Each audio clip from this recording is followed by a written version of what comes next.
Kita sebagai anak muda, peran kita besar juga di masyarakat. Harapannya kita bisa memberikan impact sosial yang bisa memberikan manfaat untuk orang lain.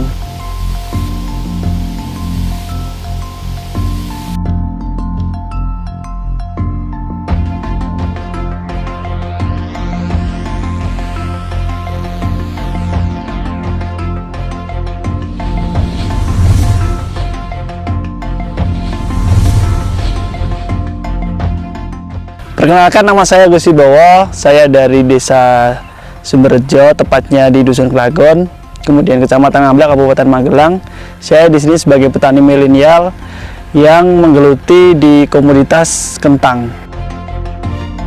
Motivasi saya kenapa terjun di kentang sendiri, jadi ceritanya dulu orang tua saya sudah melakukan pertanian kentang atau menanam kentang dari zaman dulu, cuman dengan cara konvensional, dan hal itu dilakukan dengan mengintroduksi atau membeli bibit dari berbagai daerah. Kemudian kita banyak bisa dibilang ditipu dengan beberapa orang yang menjual benih tersebut dengan kualitas yang tidak sesuai dengan yang diomongkan, kemudian juga inkonsisten terhadap sertifikasi dan lain sebagainya, sehingga bibit yang kita beli dari luar daerah ketika ditanam di sini produksinya tidak baik gitu. Dari situ, kalau misalkan kita masih bergantung atau masih mengandalkan pembibitan dari luar daerah, kita bakalan tidak maju-maju petani kentang di sini. Dan kemudian saya menginisiasi untuk membuat pembibitan kentang di Magelang ini, khususnya di daerah saya di Dusun Klagon, Sumberjo, Ngamblak, Magelang.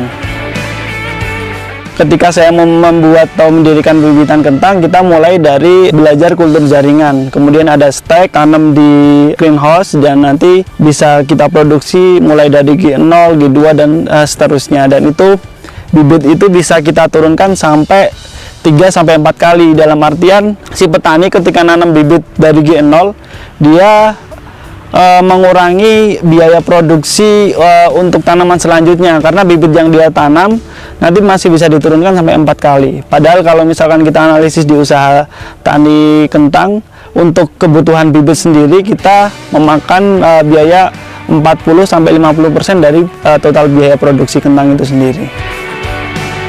Nah, selain itu kita juga sudah menggunakan teknologi-teknologi terbarukan, seperti yang di greenhouse kita udah ada smart irigasi, di mana itu bisa kita aplikasikan atau kita setting dengan menggunakan smartphone. Jadi ketika saya berada di luar daerah, kemudian saya lagi pergi jauh, saya tetap bisa menyiram dengan adanya smart irigasi ini, karena terkontrol dengan adanya aplikasi yang ada di smartphone tersebut.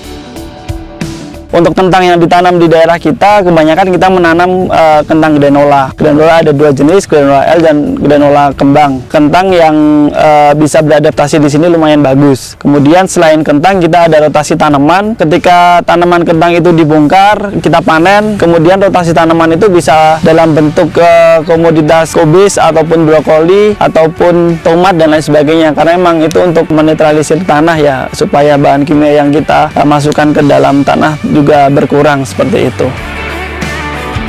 Untuk cara penanaman kentang, karena kentang sifatnya tanaman yang rentan dengan penyakit, khususnya penyakit jamur Phytophthora infestan, jadi penanaman pertama kita seperti biasa, pengolahan lahan. Ya, artian kita pengolahan lahan pun harus bisa mempertimbangkan hal-hal seperti kematangan pupuk, kemudian komposisi baik itu dari pupuk kimia maupun pupuk organik dan sebagainya itu. Hal ini bisa kita lakukan dengan memperbanyak pupuk organik daripada pupuk kimianya, untuk ketika nanti kentang tumbuh tidak rentan terhadap serangan penyakit atau penyakit Phytophthora infestan tersebut. Nah, kemudian ketika sudah mulai muncul, kalau kentang di tanaman pada musim hujan, kita lebih banyak rutin dalam penyemprotannya, bisa sampai 3 hari sekali ataupun 4 hari sekali, karena emang rentan sekali terhadap penyakit. Ketika kelembapan tinggi, kemudian kita tidak kuat dalam pemberian fungisida, nanti tingkat kegagalannya lebih tinggi. Kemudian umur kentang kalau di tempat kita antara 90-100 hari itu udah panen. Kemudian kita panen umur sekitar 90-100 hari itu. Ketika sudah panen, nanti langsung kita kentang itu bawa ke gudang atau ke rumah kita masing-masing. Kemudian kita diamkan 1-2 hari supaya kentang tersebut bisa dalam artian kering angin, kemudian nanti baru kita bisa packaging, kita bawa ke pasar subterminal agribisnis yang ada di tempat kita, yaitu di pasar Ngabla, ataupun nanti kita bisa kirim ke kota-kota, atau ketika ada kualitas kentang yang bagus kita bisa ngirim sampai ke luar Jawa, dan potensi market kita ke ekspor kita juga bakalan masuk di situ. Tetapi dalam artian ketika kita sudah mulai menjajakan atau melirik pasar-pasar yang besar, kita harus juga memperbaiki kualitas dari segi produksi kita dan juga kontinuitas ketersediaan barang. Nah, itu yang mungkin menjadi PR besar kita untuk pengembangan petani kentang yang ada di Kecamatan Ngabla ini. Motivasi saya di dunia pertanian karena emang saya melihat potensi yang ada di wilayah saya. Selain itu juga saya lahir dari keluarga petani yang dulunya juga keluarga saya biasa saja, yang istilahnya luasan petakan tanahnya cuma sedikit, tapi dengan kerja keras bapak saya bisa berkembang dan kemudian bisa merasakan keberhasilannya di dunia pertanian.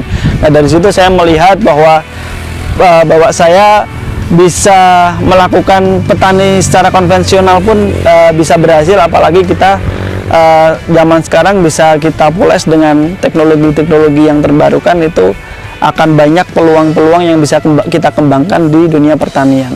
Selain itu juga saya melihat tingkat regenerasi petani yang semakin kesini semakin menurun.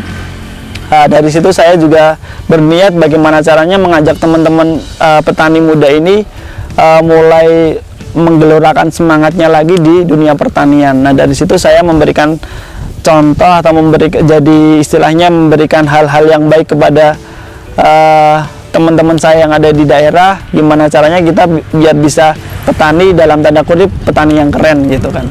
Jadi saya mengikuti lomba ke sana ke sini dan lain sebagainya. Harapannya itu jadi motivasi teman-teman bahwasanya anak pertanian tuh nggak cuma dipandang sebelah mata gitu. Anak pertanian itu keren, anak pertanian tuh bisa berkarya. Kemarin sempat kita ikut lomba bisnis plan ke beberapa ajang bisnis, baik itu secara nasional maupun internasional. Nah, itu saya membawa konsep pertanian kentang mulai dari hulu sampai hilir dengan memberdayakan masyarakat sekitar, mulai dari penanaman, kemudian nanti sampai pengolahan pasca panen pun kita memberdayakan ibu rumah tangga dan juga pemuda yang ada di sini.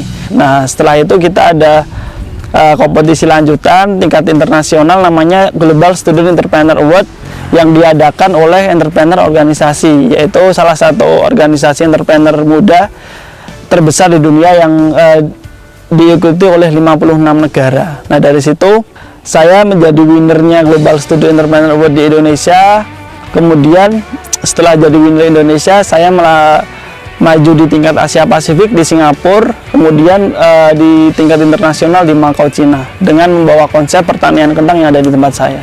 Harapan saya untuk petani di Indonesia, khususnya anak-anak muda, kita sebagai dalam artian anak muda, kemudian peran kita besar juga di masyarakat. Harapannya kita bisa memberikan impact sosial yang bisa memberikan manfaat untuk orang lain. Karena emang saya punya pedoman bahwasanya sebaik-baik manusia itu adalah yang bermanfaat orang lain. Nah, hal itu bisa kita praktekkan dengan cara ilmu yang ada di dalam pikiran kita bisa untuk menyebarluaskan hal kebaikan yang ada di sekitar kita gitu. Jadi harapannya untuk petani muda dan juga pertanian di Indonesia ke depannya, ayo kita ambil bagian anak-anak muda di Indonesia ini untuk memajukan pertanian di Indonesia. Karena memang saat ini, kondisi saat ini Indonesia khususnya di bidang pertanian sangat-sangat butuh anak-anak pemuda sebagai penggerak maupun itu sebagai promotor pergerakan pertanian yang ada di Indonesia saat ini.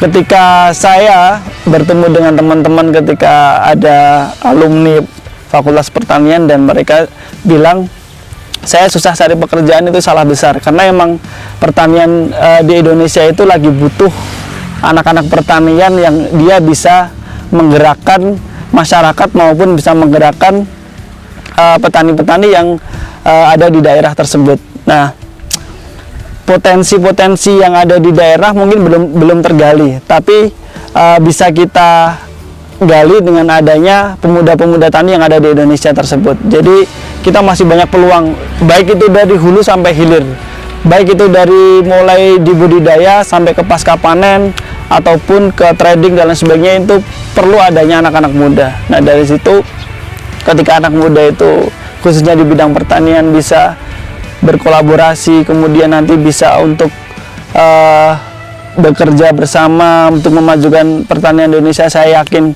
Indonesia bisa dalam artian berdaulat di bidang pangan seperti itu. Terima kasih sudah menonton video ini, semoga termotivasi. Pertanian Indonesia maju.